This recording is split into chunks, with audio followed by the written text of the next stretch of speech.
কুল্লু নাফসিন যায়িকাতুল মাউত সুম্মা ইলাইনা তুরজাউন। এ দুনিয়ার মানুষ শোনো, কুল্লু নাফসিন যায়িকাতুল মাউত, অবশ্যই তোমাকে মৃত্যুর স্বাদ গ্রহণ করতে হবে, অবশ্যই তোমাকে মৃত্যুর স্বাদ গ্রহণ করতে হবে। সুম্মা ইলাইনা তুরজাউন, এরপরে তার কাছেই ফিরতে হবে, সেই মালিকের কাছেই ফিরতে হবে যে মালিক তোমাকে সুস্থতা দিয়েছিলেন, যে মালিক তোমাকে জ্ঞান বুদ্ধি দিয়েছিলেন, যে মালিক তোমাকে হাতের পায়ের শক্তি দিয়েছিলেন। রব এভাবে বলেন, শোনো, তুমি যেভাবেই থাকো, তুমি ধনী হও গরিব হও, তুমি ভালো হও খারাপ হও, যেই হও না কেন, তোমার একদিন মৃত্যু আসবে আর তোমাকে মালিকের কাছে ফিরতেই হবে, ফিরতেই হবে, ফিরতেই হবে। অন্য জায়গায় আল্লাহ এভাবে বলেন, কুল্লু নাফসিন যায়িকাতুল মাউত وإنما توفون أجوركم يوم القيامة فمن زحزح عن النار وأدخل الجنة فقد فاز وما الحياة الدنيا إلا متاع الغرور। দুনিয়ার প্রত্যেক প্রাণীকে মৃত্যুবরণ করতে হবে, তবে وإنما توفون أجوركم يوم القيامة, কিয়ামতের দিন প্রত্যেক মানুষকে অবশ্যই যার যার প্রতিদান, ভালো হোক বা খারাপ, মন্দ হোক ভালো হোক, যাই করেন, ভালো কাজ বা খারাপ কাজ যাই করেন আর না করেন, রব বলেন ওয়া ইন্নামা তুওয়াফাউনা উজুরাকুম ইয়াউমাল কিয়ামা, কিয়ামতের দিন প্রত্যেকের প্রতিদান পরিপূর্ণভাবে দেওয়া হবে। দুনিয়াতে পরিপূর্ণ দেওয়া হয় না কোনো কিছুর, কিন্তু আখিরাতে আপনি ভালো কাজ করেন তারও প্রতিদান আছে, আর খারাপ কাজ করেন তারও প্রতিদান আছে। রব এভাবে বলেন, ফামান ইয়ামাল মিসকালা যাররাতিন খায়রান ইয়ারা ওয়া মান ইয়ামাল মিসকালা যাররাতিন শাররান ইয়ারা।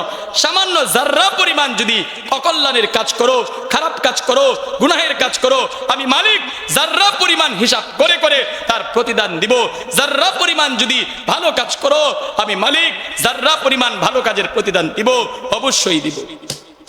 وإنما توفون أجوركم يوم القيامة فمن زحزح عن النار, তবে যে ব্যক্তি জাহান্নাম থেকে মুক্তি পেল, মৃত্যুর পরে জাহান্নাম থেকে মুক্তি পেল, ওয়াউদখিলাল জান্নাহ, এবং জান্নাতে প্রবেশ করলো, ফাকাদ ফাজ, তবে সেই সফল, সেই সফল। দুনিয়ার সফলতা সফলতা না, আখিরাতের সফলতাই সফলতা। দুনিয়ার আরাম আয়েশ শান্তি সবকিছু একদিন শেষ হয়ে যাবে, কিন্তু আখিরাতের সুখ ও শান্তি কোনোদিন শেষ হবে না, আখিরাতের আযাবও শেষ হবে না, আখিরাতের সুখও শেষ হবে না। এজন্য মৃত্যুর প্রস্তুতি নিতে হবে, মৃত্যুর প্রস্তুতি নিতে হবে। হাদিসে রাসূল বলেন, আকতিরু যিকরা হাদিমিল লাযযাতিল মাউত, আকতিরু যিকরা হাদিমিল লাযযাতিল মাউত, তোমরা অধিক পরিমাণ মৃত্যুকে স্মরণ করো, অধিক পরিমাণ মৃত্যুকে স্মরণ করো। যত পরিমাণ তোমরা মৃত্যুকে স্মরণ করবে, তত তোমার আখিরাত সুন্দর হবে। যত মৃত্যুকে মনে রাখবে, তত আখিরাত সুন্দর হবে। আমাদের এমন করতে হবে যে আজকেই আমার জীবনের শেষ দিন, এটা যেদিন ভাববো আজকের নামাজ আমার শেষ নামাজ, এটা যখন ভাববো, আপনি এভাবে নামাজ পড়ে দেখেন যে আজকের নামাজ আমার শেষ নামাজ, দেখেন এই নামাজটা কত সুন্দর হয়। আপনি এভাবে নামাজ পড়ে দেখেন না যে আজকের রুকু আমার শেষ রুকু, এরপরে হয়তো আর রুকু দিতে পারবো না, আজকের সিজদা হয়তো শেষ সিজদা, এরপরে হয়তো আর সিজদা দিতে পারবো না, আজকের তাসবিহাত হয়তো শেষ তাসবিহাত, এরপরে হয়তো আর দিতে পারবো না। এভাবে ভেবে ভেবে চিন্তা করে করে মৃত্যুকে স্মরণ করে করে যখন আপনি রুকু করবেন, সিজদা করবেন, তাসবিহ আদায় করবেন, আল্লাহর কসম আপনার প্রত্যেকটা আমল এত সুন্দর হবে যা মৃত্যুর কথা স্মরণ ছাড়া যে অবস্থা হয় তার থেকে অধিক গুণ বেড়ে যাবে। আর তখনই আল্লাহ রাসূল যে বলছেন, আন তা'বুদাল্লাহা কাআন্নাকা তারা ফা ইল্লাম তাকুন তারাহু ফা ইন্নাহু ইয়ারা, তুমি এমন ভাবে ইবাদত করো যে আল্লাহ তোমাকে, তুমি আল্লাহকে দেখছো, না হয় আল্লাহ তোমাকে দেখছে। আর যখন আপনি মৃত্যুর কথা স্মরণ করবেন, আমরা মৃত্যুর কথা স্মরণ করে যখন ইবাদত করব, তখন সেই ইবাদত আসবে যে আল্লাহ আমাকে দেখছে, আমার রুকু সুন্দর করতে হবে, আল্লাহ আমাকে দেখছে, আমার সিজদা সুন্দর করতে হবে। দেখেন, সাধারণত একজন লোক, আমাদের এলাকার কোনো সম্ভ্রান্ত লোক, তার সামনে গেলে আমরা কাপড় ঠিক করি, তার সামনে গেলে আমরা দাঁড়ানো ঠিক করি, কারণ সে আমাদের এলাকার কি সম্ভ্রান্ত লোক, সে দামি লোক, আমাদের এলাকার বড় আলেম, আমাদের একজন চেয়ারম্যান, এমপি, তার সামনে দাঁড়াবার সময় আমাদের কত চিন্তা ফিকির থাকে। আরে সাধারণ শ্বশুর বাড়িতে যাই, আমরা কোথায় যাই? শ্বশুর বাড়িতে যাই, চিন্তা করি নতুন কাপড়টা পরতে হবে, সুন্দর পোশাক পরতে হবে, অথচ মালিকের সামনে দাঁড়াই, আমি যেই কাপড় দিয়ে কাজ করতেছিলাম, যেই কাপড় ময়লা ছিল, নোংরা ছিল, সেটা নিয়েই মালিকের সামনে দাঁড়ায় যাই। শ্বশুর বাড়িতে যেই পরিমাণ মূল্যায়ন করি, আমার এলাকার সম্ভ্রান্ত লোককে যেই পরিমাণ মূল্যায়ন করি, আমার তো মনে হয় মালিককে সেই পরিমাণ মূল্যায়ন করতে পারি নাই। যার জন্য মালিক পুরা পৃথিবীর মালিক, তিনি আসমানের মালিক, তিনি জমিনের মালিক, আমার মালিক, আমার পুরা পৃথিবীর কুল কায়নাতের যিনি মালিক, যার কাছেই আমাকে ফিরতে হবে, ওই মালিকের সামনে আমি দাঁড়ালাম, তখন আমার অবস্থা কেমন হওয়ার দরকার ছিল, কেমন অবস্থা হওয়ার দরকার ছিল। এজন্য মৃত্যুর কথা স্মরণ করা। বলেন কি স্মরণ করা? মৃত্যু স্মরণ করা। এবং ভবিষ্যৎ, এটা আমার অনিশ্চিত, বর্তমান এটা আছে, ভবিষ্যৎ কি অনিশ্চিত, নিশ্চিত না। কালকের সূর্য আমার জীবনে উঠবে না, কালকের সকালের ফজরের নামাজ আমি পড়তে পারবো এটা আমার জানা নাই। এই অবস্থা যদি দিলে তৈরি হয়, এমন অবস্থা যদি দিলে আসে, তাইলে আশা করা যায় আমার জীবনের একটা পরিবর্তন হবে, আমার জীবনের একটা চেঞ্জ হবে। কি হবে? চেঞ্জ হবে। আজকে দেখেন আমরা কত জানাজা পড়ি, কত জানাজায় আমরা শরীক হই, বহু জানাজায় আমরা শরীক হই, হয় না? আমি আমার জীবনে কয়েকশো জানাজা পড়াইছি এবং কত হাজার জানাজায় শরীক হয়েছি, কিন্তু আপনারাও হইছেন। কিন্তু দেখেন জানাজায় শরীক হচ্ছি, একটা লোক মারা গেছে, তার কাফন কিনছে, জানাজা পড়াইতেছে, পড়ায় তাকে দাফন করতেছে, আমি বেনামাজি রয়ে গেলাম, সেই জানাজা থেকে কিছুই শিখলাম না। একটা লোক আমার সামনে, তরতাজা লোকটা, যে গতকালকেও আমার সামনেই ছিল, যে গতকালকেও আমার সামনে ছিল, আমার পাশের ব্যবসায়ী ছিল, আমার পাশের গাড়ির ড্রাইভার ছিল, আমার মাদ্রাসার সহকারী শিক্ষক ছিল, বা আমার কোনো ছাত্র ছিল, গতকালকেও যে আমার সামনে উপস্থিত ছিল, সে আজকে লাশ হয়ে গেল, আর আমার দিলের কোনো পরিবর্তন হলো না। আর আমি তারে লাশ বানায়া বক্তব্য দিয়ে যাচ্ছি, বক্তব্যের পরে বক্তব্য তারে সামনে বানায়া, কিন্তু আমার জিন্দগির কোনো পরিবর্তন নাই। বলেন কত হাজার লাশ আমার জীবনের পরিবর্তন আনবে, কত হাজার জানাজা আমার জীবনের পরিবর্তন আনবে, কত হাজার জানাজায় উপস্থিত হইলে আমার জিন্দগির চেঞ্জ আসবে। বলেন আজকে দেখেন দুনিয়ার সকল মানুষ স্বার্থ দিয়ে ভালোবাসে, স্বার্থ ছাড়া কেউ কাউকে ভালোবাসে না, স্বার্থ ছাড়া কেউ কাউকে ভালোবাসে না। আপনারাও কল্পনা করেন, আমিও কল্পনা করি, আপনারাও ভাবেন, আমিও ভাবি, একটু চোখ মুজেন, ফিকির করেন যে আজকে আমার জীবনের শেষ দিন, আমি মারা গেলাম, আমি মরলাম। ভাবেন, এভাবে ভাবেন, একবার ভাবেন, মুরাকাবা করেন, একবার ভাবেন যে আমি আজকে মারা গেলাম, আমি আজকে মারা গেলাম। এখন মারা যাওয়ার পরে এলান হইল, ওই যে মার্কাজুল উলুম মহিউস সুন্নাহ মাদ্রাসার মুহতামিম আজিজুল হুজুর এই বেলা রাত এশারের সময় বা একটা টাইম বলল যে সে মারা গেছে। মারা যাওয়ার পরে কি করবে? সবাই ভালোবাসা আমার রাইখা দিবে ফ্রিজে, ফ্রিজিং করে না? হ্যাঁ, মারা যাওয়ার পরে আপনি আপনারে নিয়ে ভাবেন, আমি আমারে নিয়ে ভাবি।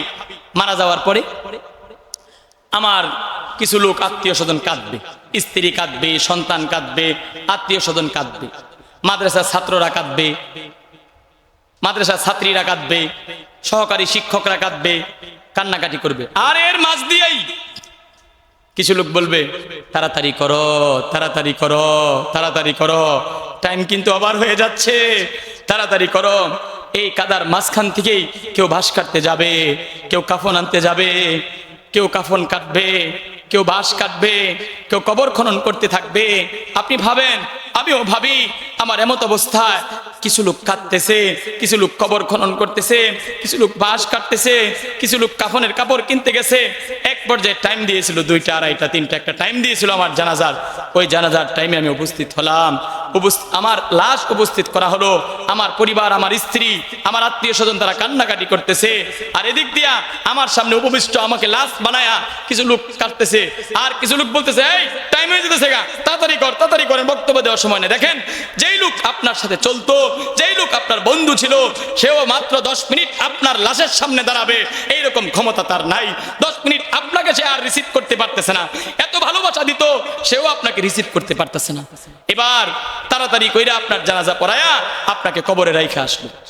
বলেন তো আপনাকে আমাকে কবরে রাখা আসার পর, রাইখা আসার পরে যেই বিবির জন্য, যেই সন্তানের জন্য, যেই পরিবারের জন্য, যেই আত্মীয় স্বজনের জন্য ছোট থেকে আজ পর্যন্ত জীবন যৌবন সব শেষ করে দিলাম, আমার স্ত্রী যে আমার জানের প্রাণ, যাকে ছাড়া আমি বাঁচি না, যাকে ছাড়া আমি চলতে পারি না, ওই স্ত্রী কি আমারে কবরে নামানোর সময় বলবে আমি একলা করে থাকতাম না, আমারও আমার স্বামীর সাথে দিয়া দেন, একথা বলবে? দেখছেন কোনোদিনে ঘটনা ঘটতে? কোথায়? সেদিনও আপনার যে ছেলের জন্য বলছেন এই ছেলেটাই আমার জীবন, ছেলেটার জন্যই সব করি, মেয়েটাই আমার জীবন, মেয়ের জন্য সব করি। আপনি বলেন তো, একটু ভাবেন তো, সেই ছেলে সেই মেয়ে কি বলবে আমার বাবার লাশ আমি কবরে দিতে পারবো না, আমাদের ঘরে শোয়ান? আরে এমন তো আপনি যদি রাত্রে মারা যান তাহলে আপনার লাশ ঘরে রাখবে না, ওই লাশ ঘরে রাখলে ঘরে আর থাকা যাবে না। কত ভালোবাসা আপনি বাড়ছেন, কত মহাব্বত আপনি করছেন, কত কিছু করলেন, যার জন্য হালাল হারাম আর সারাদিন সকাল থেকে সন্ধ্যা পর্যন্ত পরিশ্রম কইরা যার জন্য এত কিছু করলেন, সেই সন্তান সেই স্ত্রী আপনার জন্য বসে থাকবে না, আপনাকে কবরে না। অন্য দিক দিয়ে স্ত্রীর খাবার চলবে, ছেলের খাবার চলবে, ছেলে যদি বিবাহিত হয় তার বিবাহিত জীবন চলবে, মেয়ে যদি বিবাহিত হয় তার বিবাহিত জীবন চলবে। আর আপনার স্ত্রী যদি জওয়ান থাকে, তরতাজা থাকে, তার পরিবার তার জন্য পাত্র খুঁজতে থাকবে, তার জন্য পাত্র খুঁজতে থাকবে। আর আপনি যেদিন মারা গেলেন সেদিনও কিন্তু আপনার বাড়িতে খাবার বন্ধ না, আশপাশের লোকেরা আপনার পরিবারের জন্য খাবার নিয়ে আসবে। এবার আপনাকে কবরে রাইখা আসলো, আমারে কবরে রাইখা আসলো, সবাই চলে আসছে, জানাজার কাফন পরায়া কবর মাটি দিয়া চলে আসছে। এবার বলেন আমার কবরের মাঝে এবার ফেরেশতা আসলো, বলল মা রব্বুকা মা দিনুকা মান হাদার রাজুল। আমি যদি গুনাহগার হই, আমি যদি পাপিষ্ঠ হই, কোনো উত্তর আসবে না। স্ত্রী কিন্তু ঠিকই খাচ্ছে, সন্তান কিন্তু ঠিকই ঘুমাচ্ছে, পরিবার কিন্তু ঠিকই থাকছে, সমাজ কিন্তু ঠিকই থাকছে, কিন্তু আমার কবরের খবর কে রাখে? আমার কবরের খবর কে রাখবে? আমার মৃত্যুর পরের আমার কবরের জিন্দেগি। আর সেখান থেকে আজকে দেখেন একটা সামান্যতম মশা, এই একটা মশারি কিনবার সময় কত কিছু আমরা দেখি যে কানাটা বড় না ছোট। কেন দেখি?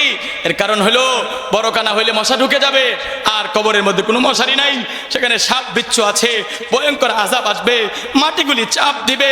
আমি দুনিয়া আমার স্ত্রী সন্তান পরিবারের জন্য এত কিছু করলাম, আজকের আমার কবরে রাখার সময় আমার স্ত্রী পরিবার সন্তান কেউ আমার জন্য বসে থাকে নাই, কেউ আমার জন্য বসে থাকবে না, কেউ আমার জন্য বসে থাকবে না। প্রত্যেকেই আলগা আলগা যার যার ভাবে জীবন চলাইবে। এক দুই দিন হয়তো আমার একটু মনে করবে, 3-4 দিন 5 দিন পরে ছেলে ছেলের মতো, মেয়ে মেয়ের মতো, স্ত্রী স্ত্রীর মতো। আগেও বেনামাজি ছিল, এখনো বেনামাজি। আমার জন্য যে আমার ছেলেটা হাত তুইলা দোয়া করবে, আমি তো তারে নামাজি শিখাই নাই, আমি তো তারে দ্বীনই শিখাই নাই।